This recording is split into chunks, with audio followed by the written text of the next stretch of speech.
morning, and today's top stories are Ed Sheeran hits the charts, the weather, and what you guys think about social media. Ed Sheeran has certainly been smashing the charts with his new album Divide, with the top 3 songs being Shape of You, Galway Girl and Castle on the Hill. Now over to Nava, who's going to be giving an update on the weather. The weather in Pontefract is partly cloudy. The highest temperature will be 13 degrees. It will be mostly clear tonight, with the lowest temperature being 4 degrees. Hello, welcome to BBC News With Missy Fran and Lotte. Today we are going to be interviewing Year 7 and 8 pupils, also staff at the King's School, about the impacts of social media. Today I'm here with Maya. Can I ask you a few questions about social media? Yeah. What are your thoughts on social media? I think social media is a good way to get in touch with family and friends and just talk to them, catch up on things. But social media can also be quite a bad thing because of cyberbullying, and what people say to you on social media can be quite hurtful and knock your confidence down. Do you think that the age limits are correct? Some of the social media sites, I think, the age limits are alright, but for others, not really, because sometimes they post inappropriate things and it can't be very good for children. Do you think teenagers should have social media? Then again, it's a bit like the other answer, because it kind of depends what site it is. It's like, not every site is the same, so some, like Snapchat and Instagram are different, and Facebook and Instagram are quite different, so.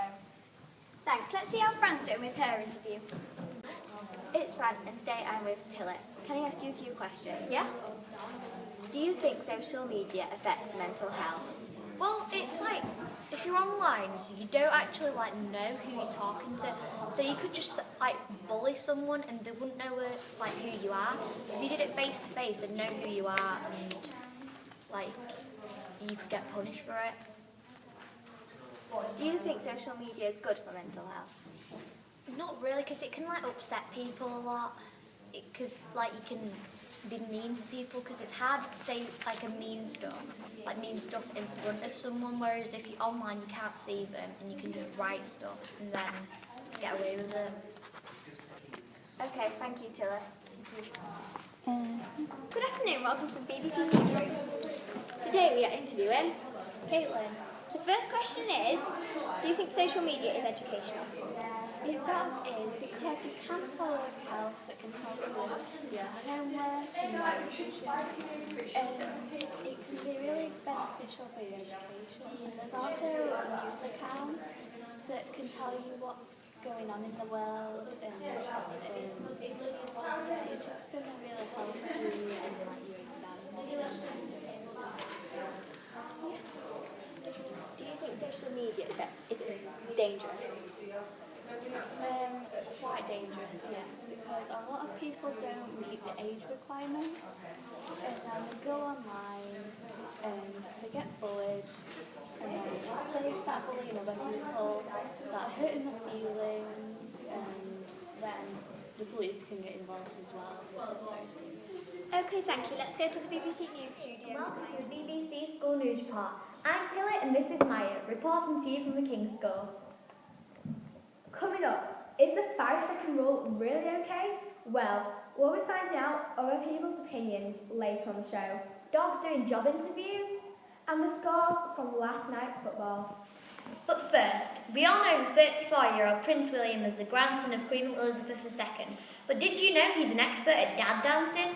This week we caught some footage of the Prince at an Australian nightclub showing off his amazing dance moves. The father with 2 beautiful children was full of energy and really stood out from a royal family. He encouraged everyone to join him. Millions of people had seen the viral video of the Duke giving it his all on the dance floor. Now, everyone loves dogs, right? Well, these 2 Labradors have been helping out Edinburgh University. They were called in to help student vets. The hopeful vets had to talk and play with the dogs. Not your average job interview. Everybody's dropped some food on the floor at some point and picked it up, but have you ever wondered about the germs that get onto it? Professor Anthony Hilton from Aston University says 5-second rule for eating things dropped on the floor is usually correct, although you still have to be careful.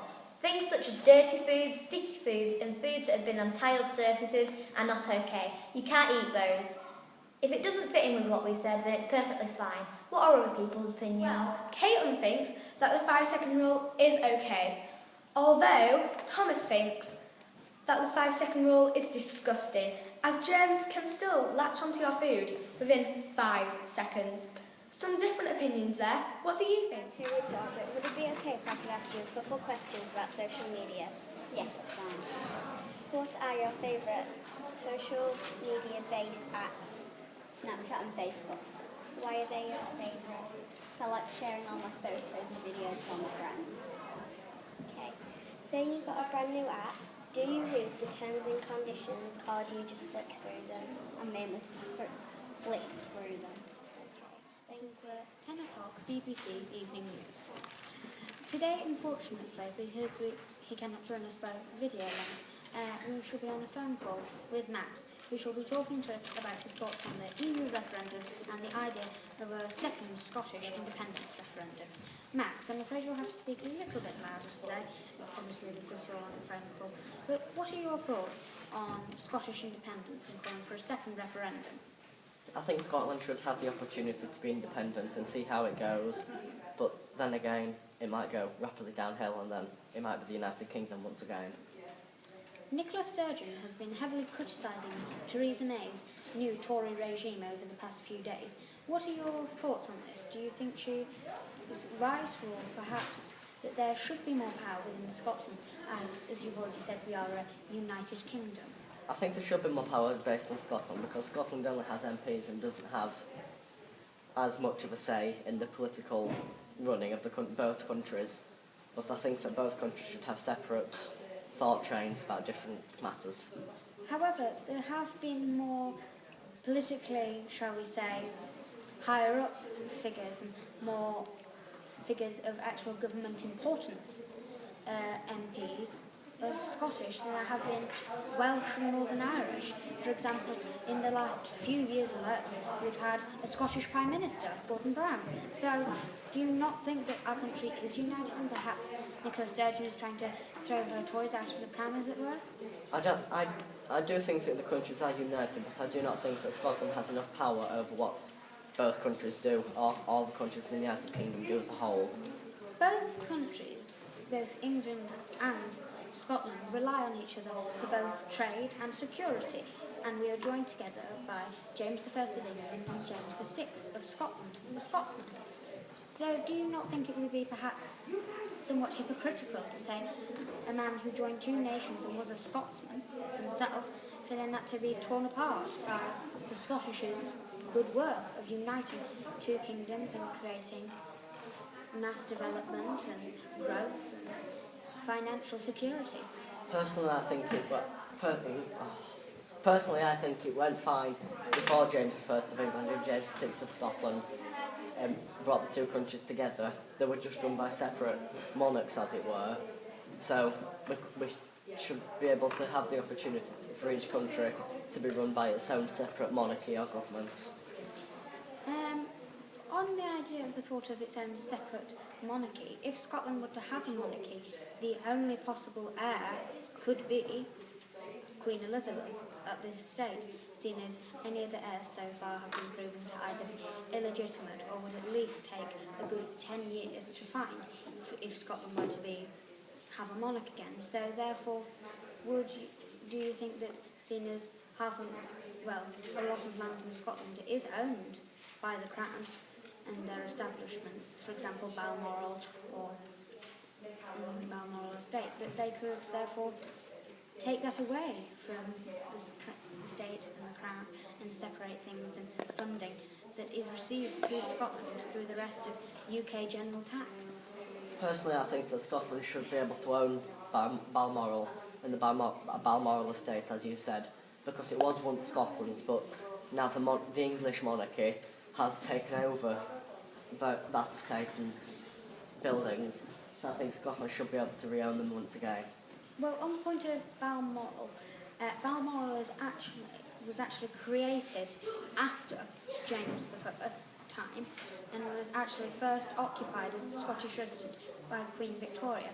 So it was actually after this as a United Kingdom. So it would never, Balmoral technically never existed under Scotland as a singular country. Technically, it never existed as part of the whole countries as well, because it is in Scotland, so it should be Scotland's. Well, thank you very much. Now, for some of last night's football scores. Barnet versus Yeovil Town 2-2. Manchester City versus Monaco 3-1. St Mirren versus Dundee United 3-2. And Edinburgh City versus Berwick Rangers 2-2. Thank you, Myra and Tilly. Today we found a lot of information about social media. Some people don't like social media, some people do. Some people find cyberbullying is a massive problem. Thank you for watching our afternoon BBC News report with Tilly and Maya. Good night.